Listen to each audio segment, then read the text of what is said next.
Good evening and welcome to this, the third in our series, November, A Time for Reflection.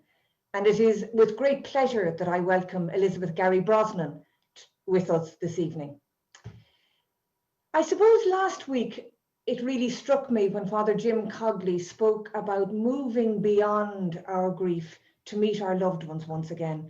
And I hope that over the last couple of days, that you've had the chance maybe just to be aware of your own grief and the journey of your grief, and that invitation, I suppose, that he reminded us of to move towards where we meet our loved ones in a new way. And I suppose I was very struck by, that line you often see on memorial cards, I'm gone no further from you than God, and God is very near. And really, I suppose that's what this series has been about. It has been about us journeying and praying with our sorrow, remembering our loved ones in this time of November. And tonight, Elizabeth will explore a little bit further with us how we might live with grief and loss in a way that's helpful and healthy for us. Tácéad míle fáilte wrote that this is your first time joining us here in the Diocese on a webinar. You're very welcome, and if you haven't had the chance to hear Martina Sheehan or Father Jim Cogley, who've spoken to us over the last two nights, if you go onto our YouTube channel, you can check out each of those presentations. And the one from tonight with Elizabeth Garry Brosnan will be there later on in the week. Just before we begin, a little bit of housekeeping. So if you've become a little bit more familiar with Zoom, you might know that right down in the middle of your screen there, you'll find a button called Q&A. So feel very, very welcome to send in a comment, a remark, a question that you'd like me to pose to Elizabeth when we get to the second half of our session this evening. And so without further ado, I'd like to move to greeting and welcoming you properly, Elizabeth, and thank you for joining me all the way from Killavullen. Thank you. To those of you who may not have met Elizabeth through her work here in the Diocese before, she comes with a great richness to our conversation, having worked with the Diocese of Cloyne in terms of youth work, but also because of her work now as a soulpreneur. And it's a word I find hard to say, but I love the sense of it, Elizabeth. She comes with a background as a professional supervisor, as a life coach. And I suppose I love the line you use of yourself, which is wanting to enable each of us to live life to the full. And sometimes grief and loss gets in the way of that, doesn't it? So could I hand over to you, Elizabeth, and hear from you what you think might help us to move into that space? Lovely. Thank you, Frances. It's lovely to be here this evening and to continue the journey with you all, started by Martina Sheehan and Father Jim Cogley, and bringing it to, I think, a groundedness, I would say, in our everyday lives. How can we integrate our loss and our grief into our everyday life journey? So I suppose, in November, we're all very aware that it's traditionally the time when we touch that place of awareness of our loss of our loved ones and find ways of remembering those saints that have gone before us. But this year, I'm aware that the grief and the loss that people are experiencing is much, much broader. Because of the situation we find ourselves in, the pandemic, loss is much, much greater. I think we would traditionally think of the loss of a loved one. This year, we're thinking about the loss of health, the loss of our freedom to go about the activities that we'd normally go about, to feel safe, the loss of our safety, the loss of being able to do the things we normally do, go to work in the usual way, connect with our family and our friends. And for young people, the loss of a social life, connection with each other, the loss of being able to go to college. There's so many losses. And it's really, I think at its core, it's about a loss of a routine, loss of habit, loss of the constant things in our lives. And it's almost like there's a collective grief in the air that we're not used to.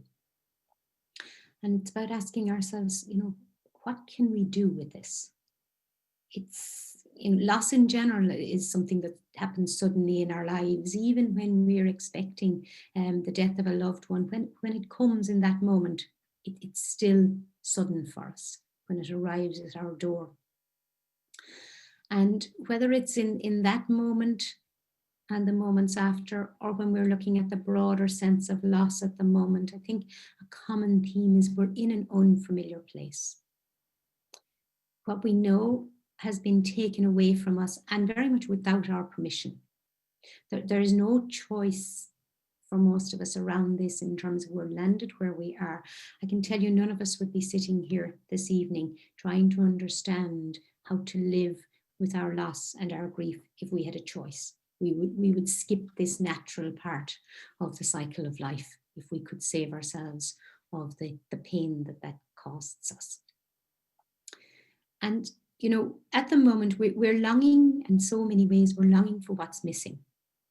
And that's really, in a nutshell, for me, that's what grief is. It's longing for what we can no longer touch, no longer feel, no longer have in our presence. It's a kind of a discontent in ourselves. And what we have, the present, is in some way kind of a pale image of what we imagine it could be or might have been in a past. And if we stay with that, it's like an imprisonment. It halts us. It slows us down and holds us back from being who we can be, what we want to be. And we have to think about what we allow to hold us back. Grief is as a natural part. It's a healthy response in our lives to loss. It can often be overwhelming. It can be confusing. It hits us at all different levels, emotionally, mentally, spiritually, physically. Every part of us is touched in some way or another when we greet loss. And we often want to not go there and hold on to a past. And it preoccupies our hearts, our minds, our souls, and prevents us from being here right now in this moment. We spend our time somewhere else in an imagined other reality. And I suppose that's the challenge for us. We hear so much at the moment. I'll use the word even though I really don't relate to it, this notion of a new normal. It's what is.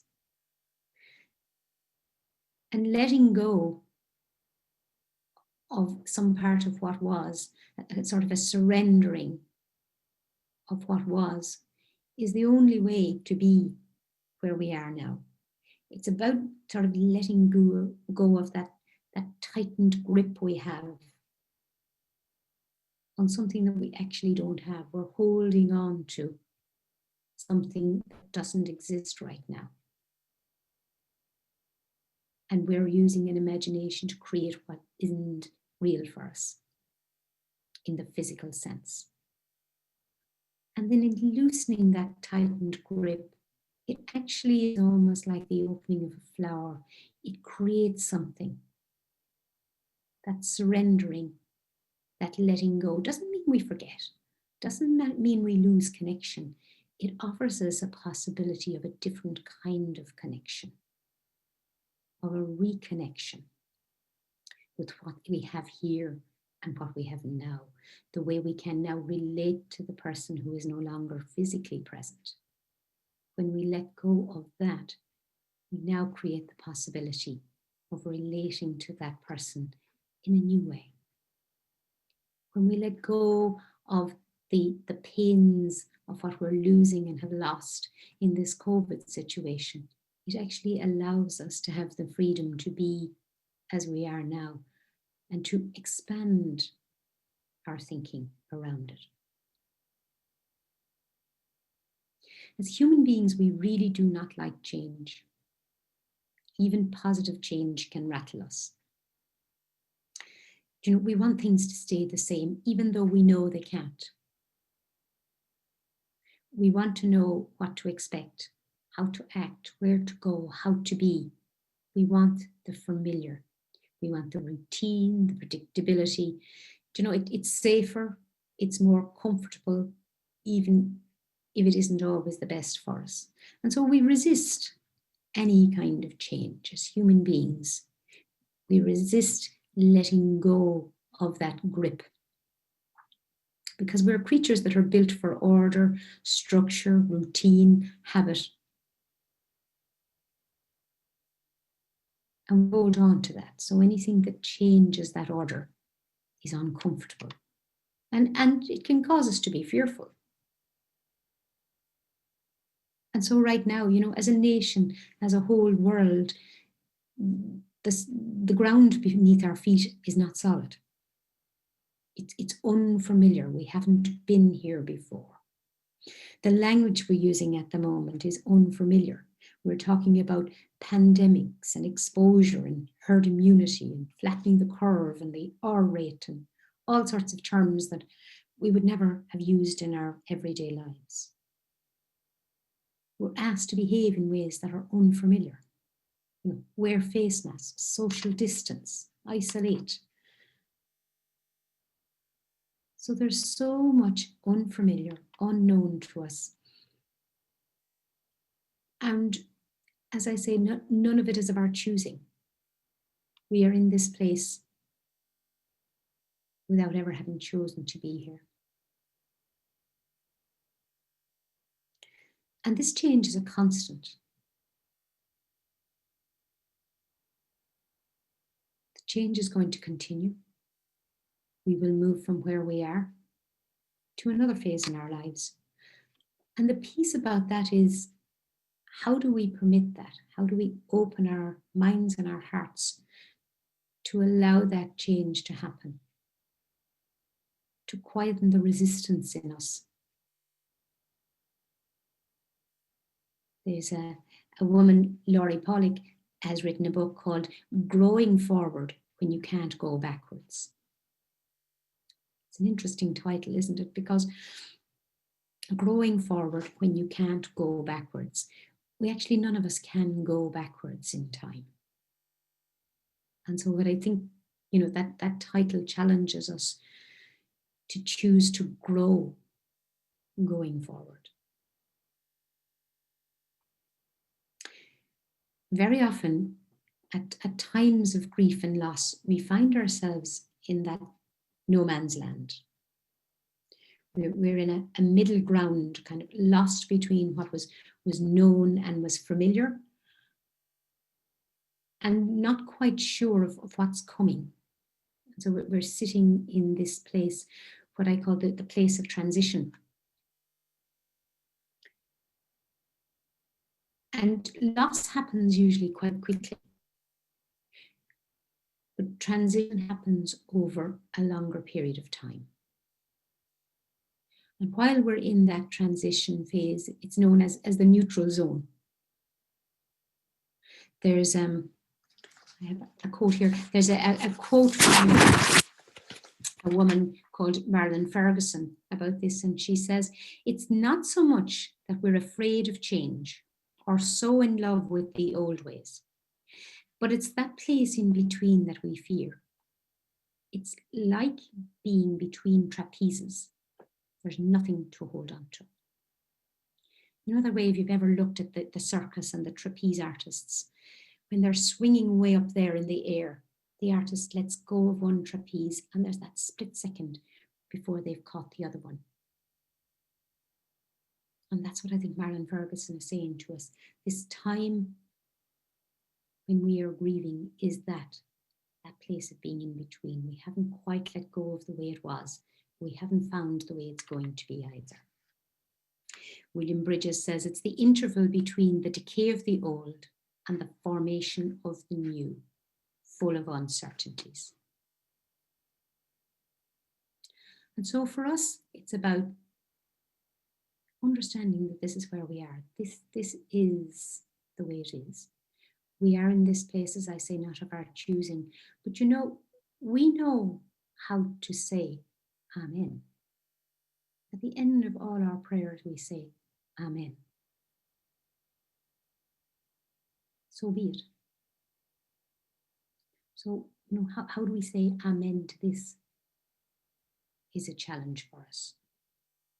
And if we are to not have our grief as a roadblock for the rest of our lives, then we do need to think about how do we say Amen. And for me, that's the first step in us beginning to grow forward then. And we begin to embrace the simple freedoms that we have around our loss and our grief, rather than dwelling in the constraints that we're so consciously aware of, dwelling in what we don't have, what we can't have, what we can't do. And beginning to turn towards the direction in which we're going. And looking at what we do have, what we can have, what we can do. Do you know if you've ever had an ache or a pain or a sore throat or a cough that begins to linger? In the beginning, you can live with it. And then after a while, you need to do something about it. And the remedy is always in the diagnosis. Once we know what it is, we can begin to do something about it. So for us, I would think once we begin to know what it is, then we can begin to think, what do we do with it? That's really helpful, Elizabeth. There's so much there. Maybe just before we start pulling a little bit of that out and kind of exploring it further, we might just take a moment with a lovely piece, Chris Lum, just to let what you've said just sink a little bit deeper within us, and to see what resonates and maybe what are the questions that are arising for us out of it. Thank you.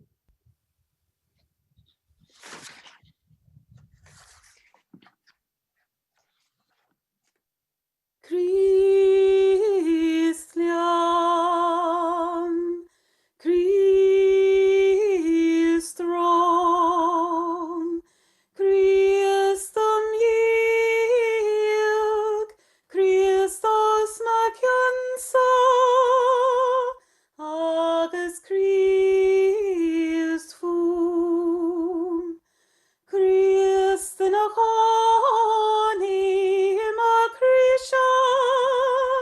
Christ fos oiastium, Christoi,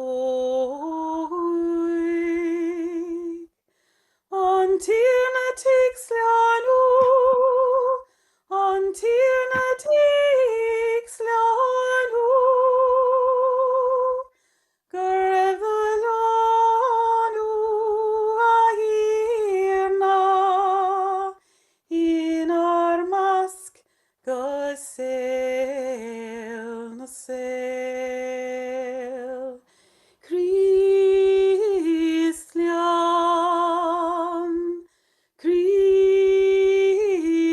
Christrom, Christum Iug, Christos Maciansa, agus Christ fum, Christ in a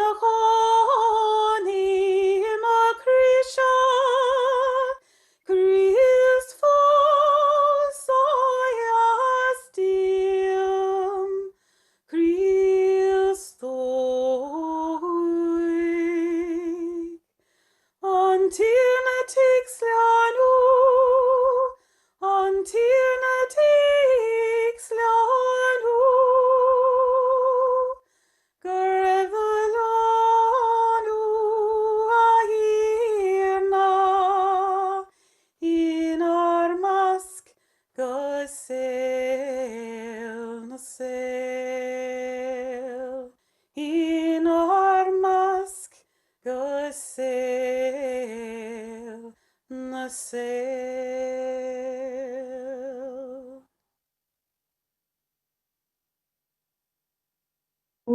Beautiful piece, just reminding us that in all this grief and sadness, Christ is with us. Chris Lynn. So much of what you said is asking questions, and there's questions coming into me all the time here, Elizabeth. And one of the ones that's coming quickly is, okay, is it okay to speak about grief when we're not talking about death? And I think that's a really relevant question this year, you know, that is it okay to say I'm experiencing loss when there has been no death, maybe? I think that that's a very interesting question, because each of us experience our grief in our own way. And our grief is just that, it's our grief. So whether it is the death of a loved one, or it's that gap that we're feeling at the moment when I can't call to visit my neighbor, or maybe we can't see our children or our grandchildren, there is a grief in that. There is a loss, and grief is the expression of loss. So yes, I think it makes perfect sense for us to talk, and I have been talking there about the many, many losses we're experiencing, as well as the death of our loved ones. Thank you. And I think even, you said something that really struck me and that struck somebody else as well, that it's a healthy response to loss, because sometimes we try to run away from grief or wish it didn't feel like this, or that we could experience it when we're ready for it, not when we experience it. Yeah. See, I think it is really important to say that for me, no emotion is right or wrong, good or bad. It just is. So we feel at different stages of our grief. We feel sad, or we feel angry, or we feel disappointed. And they are the feelings that we're feeling, neither good nor bad, right nor wrong. What I always say is emotions are great messengers. They might be bad masters, though, because if we continue to live our life out of the place of whatever the symptoms we're showing of grief is, then that's not good for us. But in the moment, if I'm feeling sad or disappointed or lonely, or whatever I'm feeling, it's like almost a needs assessment for me to be able to say, what do I need? What is this emotion telling me? And that's a bit like the diagnosis of the sore throat or the pain in the head, or whatever it is. If it's continuing on, then the solution is in knowing what it is that I'm feeling. So if I have a sore throat, if I have a strep throat, and I can get a diagnosis, I can get the medication, and now I'm on the path to recovery. If I'm feeling, sad or angry, then if I can say to myself, what is my need here? What would help me not to feel angry anymore? What would help me not to feel sad or disappointed or lonely? Once I know that, then I can begin to start growing forward, as I say. Could you say a little bit more about growing forward, please? Just simply because I suppose people at the moment are experiencing loss of all different kinds. And how do we start a path of living with loss and as you said, moving into this transition and moving forward, because otherwise there's that feeling of being stuck? For me, it's about choice. A few hours later this night, 5 years ago, my father left this world to join the communion of saints. So it's a very poignant time for me, because I'm remembering the fact that it's 5 years with the leap years. It's exactly the same day and the same times. Yes, I've been journeying today with that. But somewhere between now and 5 years ago, I have made choices. And the choices that we make around how we move through grief and grow forward are really important, because if we don't make choices, then choices get made for us. And that's very often where we get stuck, because we don't make the choice to grow forward. And in making the choice, it is around what can I influence and what can I control, because there is a lot around this that I cannot control, so much around the circumstances and the actual happenings of whatever my losses are. I cannot control that. And so what I have to, for me, the choice is focusing on what can I influence here? What can I control? And to be honest, the thing I can influence and control most is myself and how I move through this. Now, I mightn't be able to do this on my own, and most of us in truth can't. So it's, what supports do I put around me? Who are the people? What are the things that bring me meaning? Because after a loss and after a death, one of our key challenges is to find meaning again. Find meaning at what the current reality, which is a different reality to the one that I was living in, days, weeks, months, whatever it is ago. So how do I find meaning? And Elizabeth Kubler-Ross in the 5 Stages of Grief has actually written a new book, and there's a 6th stage, and the 6th stage, how do we find meaning in where we are now, finding new meaning? So the final question maybe, and it's just come in here, is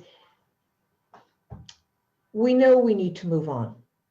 We know that even if we didn't try to move on, that life moves on and that we can't pause it.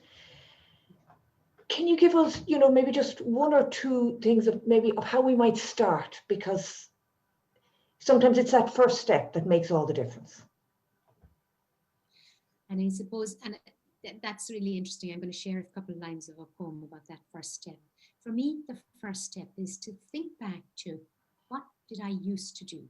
Because in my grief, I will probably have stopped some of the things I normally do. And that's important, that we take that downtime, that quiet time, that we move back, because we know we need that space and that time. Okay. And then after a certain length of time, it's about reconnecting again with, what are the things that I used to do that brought me joy, that brought meaning? And so that might be the reconnection with individual people, just going back to have that conversation again to reconnect. Maybe it's to a hobby or an activity that I used to enjoy. Maybe it's to my physical activities. But it's about the reconnection with the things that are known to me, things I know best. And if I might, that was a lovely segue into, I was going to give you anyway a couple of lines by the poet David White from his poem, It Starts Close In. And he says, start close in. Don't take the second step or the third. Don't take the second step or the third. Start with the first thing. Close in. Take the step you don't want to take. Start with the ground you know, the pale ground beneath your feet. Your own way to begin the conversation. Start close in. Don't take the second step or the third. Start with the first thing. Step you don't want to take. That's a really powerful way to end. Thank you. Gosh, thank you so much, Elizabeth. And that's a poem I actually love, and I'll put it up on the Diocese website tomorrow so that people can spend a little bit of time reflecting on it. So thank you so much for coming and being with us. It's been great to have you, and great really to hear, I suppose, an honouring of the fact that grief can take all different sorts of shapes. That of course in November we remember our dead in a very particular way, but that there are so many other griefs, and particularly this year of all years. And maybe as we conclude this series, I would like to just say thank you to all of you for coming along Monday after Monday. I want to say thanks very much to our speakers, Martina, Jim and Elizabeth, and particularly Elizabeth here this evening. And maybe just to invite you to, over the next couple of days, we still have kind of 10 days or 12 days of November, maybe just to revisit these on the Diocesan website or through our YouTube channel. Maybe just to spend a little bit of time reflecting on your own losses, your sense of sorrow, and remembering those beloved to you who are now with God, and God is very near. And maybe there's an action you can take. It might be something as simple as, in these dreary and dull days, maybe planting a few bulbs that in spring will remind you that God is with us and has been with us all along this journey. And sometimes we only notice God as we look back. So I'd like to leave you for this evening and say thank you. We have some other things coming up here in the diocese before Christmas that you might like to join us on. So on Wednesdays, starting not this week, but next week, we have 4 nights starting with Dr. Jessie Rogers, and she's going to explore the Advent Sunday readings for us. And I think that'll be quite exciting because oftentimes the readings in Advent might pass us by, particularly the Old Testament ones, if they're ones that we feel, oh gosh, I'm not too good on the Old Testament, or I kind of wait till we move to the Gospel. But Jessie will reveal to us just the beauty and why we listen to them at this time of the year. And also will get us exploring the relevance and their meaning for our lives today. So until then, Tia Abhaile, Slán Abhaile, thank you very much for being with us. And we will continue to pray with and for one another as we journey with God, the communion of saints, and all our loved ones. Good night and God bless.